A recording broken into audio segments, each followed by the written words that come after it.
Vous êtes deux pêcheurs? Oui, deux anciens pêcheurs pro. Alors, c'est-à-dire vous étiez sur les bateaux. Chacun notre bateau et on faisait la pêche traditionnelle qu'il y avait dans l'étang, qui aujourd'hui est en disparition. Alors, qu'est-ce qui s'est passé depuis toutes ces années? Vous avez commencé à quel âge, vous, monsieur? Oh, nous, 14 ans, 13 ans, 13 ans. Nous avons fait la pêche, on connaît tous le métier de pêche. Je vais vous éclairer un peu. Dans les années 75, en 1975, nous étions 250 familles à Metz qui vivaient que de la pêche. Aujourd'hui, il en reste 5 ou 6 qui font que le filet. Après les autres, on a disparu. Ça a disparu.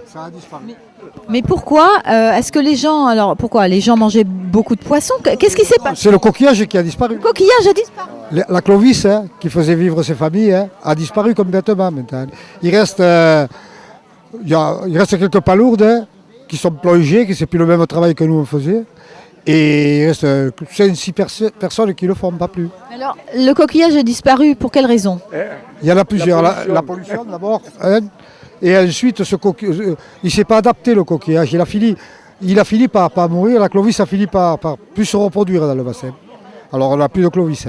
Mais alors Il y a là, le plate qui a disparu, il y a la clovis, il y a pas mal de trucs. mais ça, vous en êtes rendu compte au cours de votre carrière que ça commençait à diminuer? Du compte. Qu'est-ce que... Compte, hein. Et alors? D'ailleurs, moi le premier, j'ai quitté la pêche, pour rentrer je suis rentré dans l'administration maritime, pour aller à ma retraite.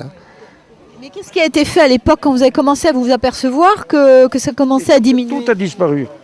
L'huître plate à l'époque, l'huître plate. Il y en avait des tonnes, des milliers de tonnes dans l'étang. Il a disparu complètement. Mais alors, il aurait fallu faire quoi? Parce que... On n'a pu rien faire. On a essayé de re-ensemencer, mais ça n'a pas marché. On a fait venir des petites palourdes pour les re-ensemencer, mais ça n'a pas marché. À partir de quel moment ça a commencé à disparaître? C'est-à-dire, qu'est-ce qui s'est passé? Qu'est-ce qu'on a fait, nous, les hommes, pour faire que ça a commencé à disparaître? Il y a tout. Il y a les usines autour de l'étang de Tours. Il y a pas mal de choses. Pas mal de choses qui sont arrivées. Qui ont fait un facteur pour faire disparaître tous ces coquillages. Mais ce qui est dommage, je vous dis, nous étions chacun notre petit patron d'un bateau. Après, tout ça s'est perdu. Et depuis la nuit des temps, on vivait de la pêche.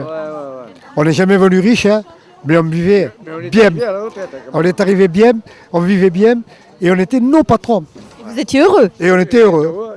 Que maintenant, les jeunes, on va y laisser un héritage mort sur le bassin d'Auto. C'est fini.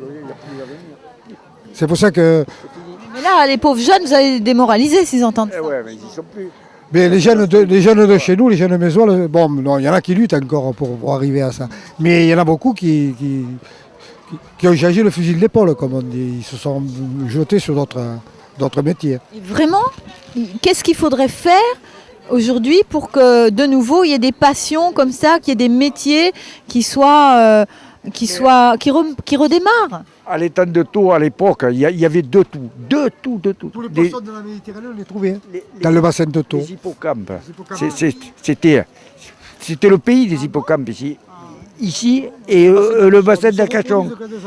C'est que Bassin d'Arcachon et Arcachon. et l'étang de Tours. Après, ils émigrent. Mais ils se reproduisent que deux endroits en France. Et bien l'hippocampe, petit à petit, revient. Ça nous donne un léger espoir. Parce que moi, je fais des sorties avec les enfants des écoles, souvent, avec un bateau, pour y apprendre les métiers de la mer. Et alors, ils nous forment, on leur explique ça aux enfants. Qu'après nous, au moins, il y ait quelqu'un qui sache ce qu'a été le bassin de Tours. Et la suite à... Sache au moins, ça n'a rien à voir. Actuel avec celui que nous avons Mais quand connu. même, vous nous avez redonné un espoir avec les hippocampes. L'hippocampe, on commence à en voir un peu, il en revient. Parce que moi, c'est mon sujet, l'hippocampe. Quand je fais des trucs, je prends l'hippocampe comme... pour expliquer à ces petits enfants, là, tout ça, j'explique les hippocampes. Bon, j'explique tous les poissons, parce que je les connais tous. Mon copain aussi. Mais surtout l'hippocampe, parce que l'hippocampe, je sais pas, je pense que c'est encore... c'est sûrement un des premiers habitants du bassin. Alors, quel message? Profitez-en, puisqu'on est avec TOTV et que tout le monde va, enfin tout le monde, j'espère, va entendre votre... Qu'est-ce que vous voulez dire? Qu'est-ce que vous voulez passer comme message? Que les jeunes gardent espoir et que un jour peut-être, hein, si le tourisme ne nous mange pas, je tiens à le souligner, eh bien, que l'État retrouve hein, sa fierté d'avant. Que des familles entières puissent revivre hein, de la pêche dans le bassin de Thau. Voilà Et pour ça, que doit-on faire? et améliorer beaucoup de choses, qu'on fasse un peu moins de pollution, qu'on pollue moins, de tourisme. Hein. Bon, il fait vivre une partie de tourisme, hein, c'est vrai, mais il tue l'autre. Il a tué la pêche. Voilà en somme le message qu'on peut laisser aux jeunes, parce qu'un jour ou l'autre, avec le travail qui diminue partout en France, les chômeurs et tout, un jour peut-être on le reprendra le bassin de Thau. Ça donnera du travail à ces jeunes. Mais il faudra qu'ils fassent un gros effort. Hein. C'est un peu. Tu es optimiste. Moi, je ne suis pas optimiste. Je suis optimiste parce que si un jour il peut reproduire le bassin de Thau, mais il faut de l'amélioration dans ce qu'on est en train de dire. Dans la pollution, pour pas qu'elle gagne, hein. Et ensuite beaucoup de choses aussi qui rentrent en jeu. Contre ces jeunes-là, tu ne gagneras jamais. Tu seras obligé de. C'est possible. Mais enfin, non, mais pour donner un espoir, il faut donner un espoir.